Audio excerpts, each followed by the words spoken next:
Você já parou para pensar se a quaresma, quarta-feira de cinzas, todas essas coisas realmente têm base bíblica? E se eu te dissesse que essa tradição, né, seguida por milhões de pessoas, não tem fundamento bíblico algum? Então hoje vamos desmontar essa tradição humana e a gente vai destruir aqui os argumentos que tentam usar a favor dessa prática. E a gente vai fazer isso através da Bíblia e também da história da igreja. Então fica comigo até o final desse vídeo, que tem muita coisa que ninguém te conta sobre essas práticas a partir de uma cosmovisão cristã reformada. E eu também vou te surpreender no final desse vídeo com uma alternativa às celebrações da quaresma, da quarta-feira de cinzas e todas as outras celebrações que envolvem o calendário litúrgico. Então fique até o final, porque você vai entender o que rejeitamos como reformados e o que aprovamos que deve ser feito com esses dias. Então vou explicar aqui brevemente para vocês o que é essa tal de quaresma. A quaresma ela é um período de 40 dias, tá, onde as pessoas vão fazer jejum, penitência, preparação para Páscoa e tal. E isso é amplamente praticado pela Igreja Católica Romana e também algumas igrejas aqui e ali que são evangélicas, protestantes, etc. E a ideia central é que os cristãos eles devem abster de certos prazeres, né, para refletirem então sobre o sofrimento de Cristo e também se prepararem espiritualmente para a celebração da ressurreição de Cristo. E o interessante aqui é que a celebração da quaresma não era algo praticado pela igreja evangélica por muito tempo. Então a igreja evangélica praticava só a Páscoa e o Natal, e depois de um tempo, né, eles redescobriram, por assim dizer, todo o calendário litúrgico. Eles pensaram assim, se a gente pratica isso, então vamos praticar as outras coisas, né? Vamos começar a fazer essas inovações aqui também na igreja. E como eu disse no início, a gente vai abordar esse tema a partir de uma cosmovisão cristã reformada. Isso implica aqui em alguns princípios, tá? Então, em primeiro lugar, a gente aplica o princípio regulador do culto. Então, nós fazemos só aquilo que é ordenado pelas Escrituras. A gente não segue aqui o princípio normativo do culto, né, que é aquele princípio adotado pela maioria das igrejas hoje em dia, né, tanto evangélicas como também, interessantemente, as papistas fazem do mesmo uso desse princípio normativo, né? Eles fazem assim, se não está proibido pelas Escrituras, então a gente pode fazer. E esse princípio é usado para justificar várias das bizarrices que vemos em muitas igrejas evangélicas e também até nas papistas. Então esse é o primeiro princípio, o princípio regulador do culto. Só fazemos o que é ordenado. E, em segundo lugar, temos a dedução lógica das Escrituras, que também é uma doutrina reformada que usamos para investigar todos os temas relacionados à religião. Então vamos começar aqui o vídeo refutando 6 argumentos mais comuns que você ouve por aí a favor da quaresma. O primeiro argumento que eles vão dizer é o seguinte: a quaresma ela é um período de jejum e reflexão, coisas que a Bíblia recomenda em muitas passagens para a gente fazer. Tá? Esse é o primeiro argumento.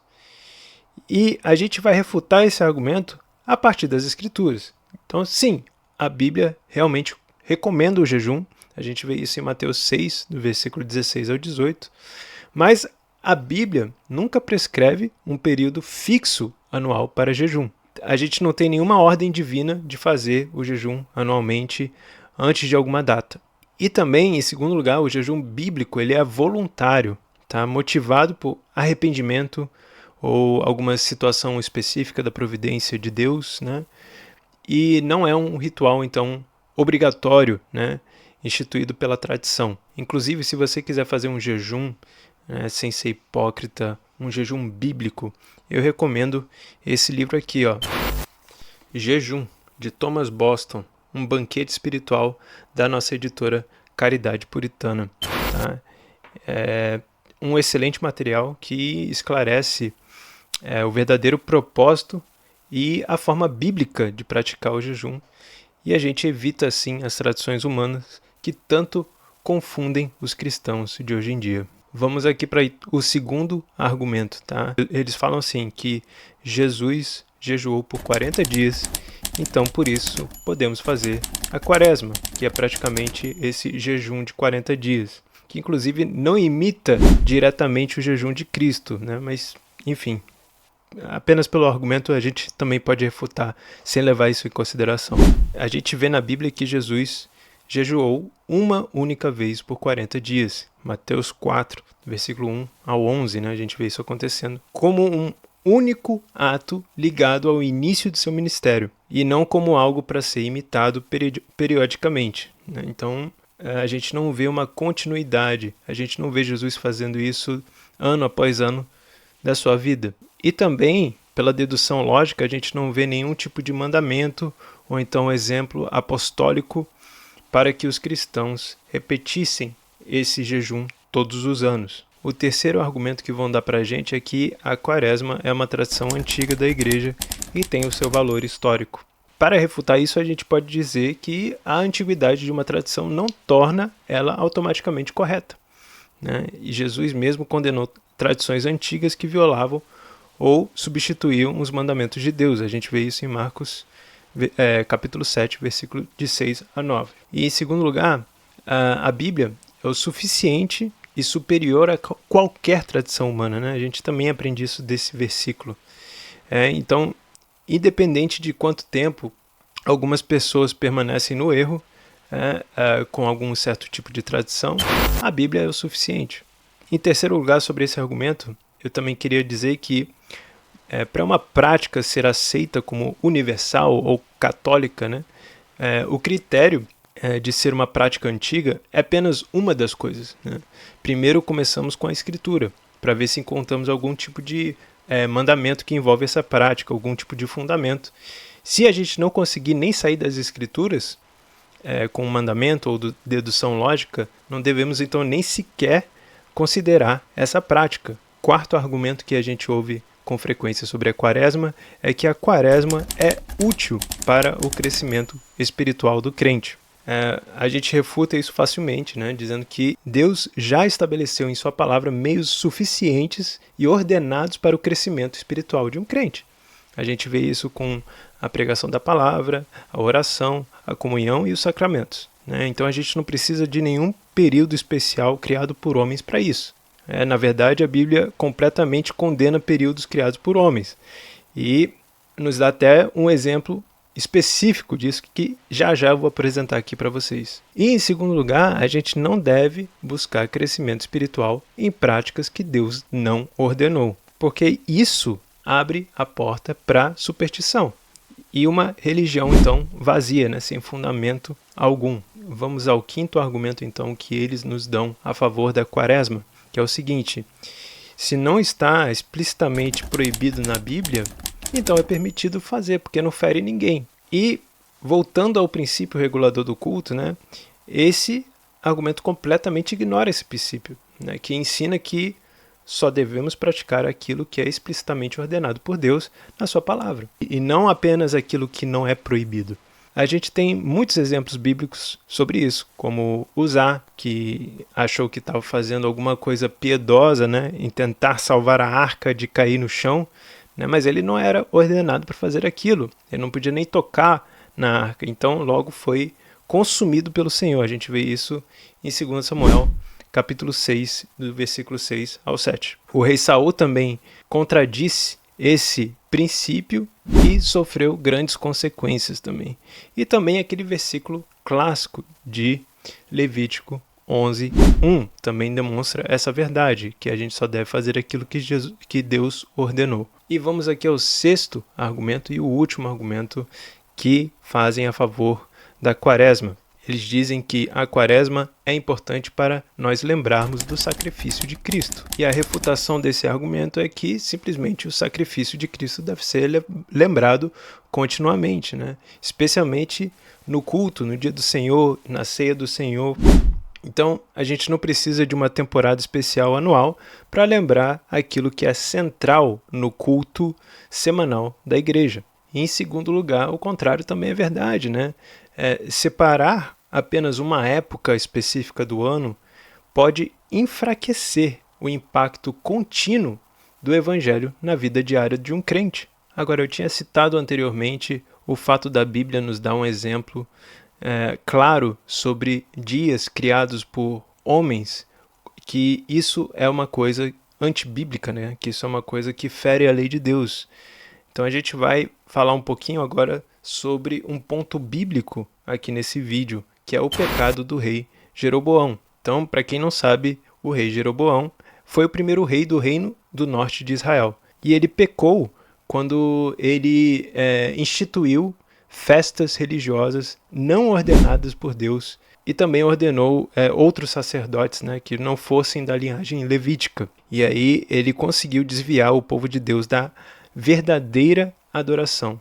Isso é um ponto crucial para esse vídeo aqui, né? Então essa ação é vista como uma tentativa de substituir as ordenanças divinas pelas tradições humanas. E com isso ele conseguiu levar Israel ao pecado. De forma semelhante, a introdução das práticas, né, como a quaresma, a quarta-feira de cinzas, que não estão prescritas nas escrituras, pode ser comparado com o pecado de Jeroboão, né? Porque aqui você está adicionando elementos ao culto que Deus não ordenou, né? Adicionando festas litúrgicas que Deus não ordenou e fazendo com que os crentes sejam afastados da simplicidade e da pureza da adoração bíblica. E a gente vê a menção desse pecado várias vezes na Escritura. Deus realmente condena o pecado de Jeroboão, né? A gente vê, por exemplo, em 2 Reis,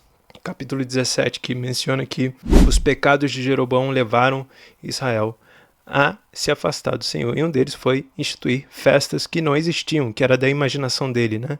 Que fazia bem para o coração dele, né? Ele fez aquilo que o coração dele quis. Exatamente o que acontece com a quaresma, né? Uma festa não ordenada que faz bem para o coração humano. E alguns podem questionar esse tipo de argumento dizendo que só porque introduzimos algo que não seja ordenado, que isso não vai ferir em nada. Mas é aí que entramos no nosso segundo ponto bíblico desse vídeo, que é Marcos, capítulo 7, dos versos 6 ao 9, tá? Que é onde Jesus condena as tradições humanas, né? A gente pode ler aqui rapidinho esse versículo, ó. E ele respondendo, disse-lhes, bem profetizou Isaías acerca de vós, hipócritas, como está escrito, este povo me honra com lábios, mas o seu coração está longe de mim. Em vão, porém, me honram, ensinando doutrinas que são mandamentos de homens. Ou seja, é uma honra que contradiz, né, a palavra de Deus com mandamentos de homens. Aí ele continua, porque deixando o mandamento de Deus, retendes a tradição dos homens, como lavar dos jarros e dos copos, e fazeis muitas outras coisas semelhantes a essas. E dizia-lhes, bem e validais o mandamento de Deus para guardardes a vossa tradição. E é isso que acontece na prática, gente. Todos que levam a quaresma, o calendário litúrgico a sério, né? E todos os outros, 275 dias que inventaram por aí, né?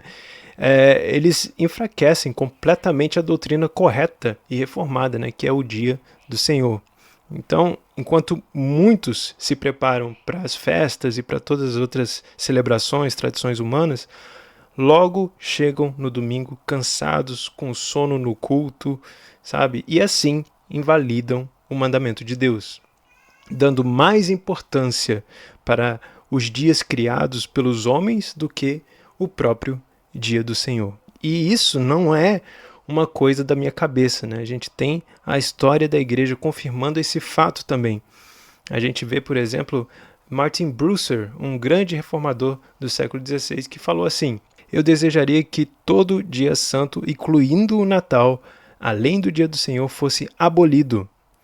Aquele zelo que os introduziu inicialmente foi sem qualquer garantia da palavra e meramente seguiu a razão corrupta para, por assim dizer, expulsar os dias santos dos pagãos, como um prego expulsa o outro. Esses dias santos têm sido tão manchados com superstições que me pergunto se não trememos ao ouvir os seus nomes. Também temos o Thomas Vincent, um puritano não conformista do século XVII. Ele disse o seguinte, os dias santos papistas não devem ser observados, porque não são designados pela palavra.